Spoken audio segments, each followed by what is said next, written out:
আপোনালোকক মোৰ চেনেলত স্বাগতম জনাইছোঁ আৰু আজি হৈছে গাছ থামনেল চাই গমেই হৈছে ফুড চেলেঞ্জ আৰু গাছ পূৰাতে কণী চণী পূৰা লৈ ইনকৈ লৈ পূৰা ৰুমক লগি যাই আছোঁ যাই কিনে আপোনালোকক পূৰা বস্তুখিনি ভাল কৰি উলাই কিনে আপোনালোকক মই পূৰা ভাল কৰি দেখাই দিম চাই থাকক ভিডিঅ'। আজি হৈছে ফুড চেলেঞ্জ আৰু ফুড চেলেঞ্জৰ এইগিলাখান পূৰা উলাই কিনে এই ঠাণ্ডা আছে কণী আছে এইগিলা ভাজা ভাজা পূৰা লৈ লৈছোঁ ইনকৈ আৰু আপোনালোকে চাই থাকক ভিডিঅ'টো শেষলৈকে।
ছেকেণ্ড হৈ গ'লোঁ আৰু ই হ'ল লুজাৰ ই হ'ল গাইজ লুজাৰ আৰু মোৰ হাতত কি আছে দেখছি তো গাইজ জ্বালা আছে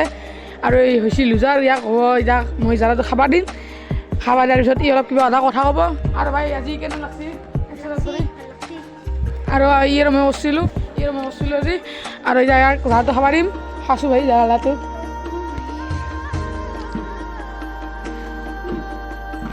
খাইছোঁ খা গোটেই খা চাওঁ গাইজ পুৰা জ্বালা খাইছে ফেলে দিছি আৰু আজি মই উইনাৰ আৰু এই আহিছিল আৰু উইনাৰৰ বাবে একো নাই লুজাৰৰ বাবে আছিল এটা পুৰা জ্বালা খাবা দিয়া আৰু আজি ভিডিঅ'টো ভাল লাগিলে লাইক কমেণ্ট শ্বেয়াৰ ছাবস্ক্ৰাইব গোটেই কৰি দিব আৰু আপোনালোকক মোৰ ফালৰ পৰা দুৰ্গা পূজাৰ আন্তৰিকতা শুভেচ্ছা জনালোঁ আৰু কিবা ক'বি নেকি কৈ দিম আৰু গাইজ আজি ভিডিঅ' এখনেই আছিল যদি ভিডিঅ'টো ভাল পালে লাইক কমেণ্ট শ্বেয়াৰ ছাবস্ক্ৰাইব গোটেই দিব আৰু মোৰ ফালৰ পৰা আপোনালোকক দুৰ্গা পূজাৰ আন্তৰিকতা শুভেচ্ছা জনালোঁ বাই বাই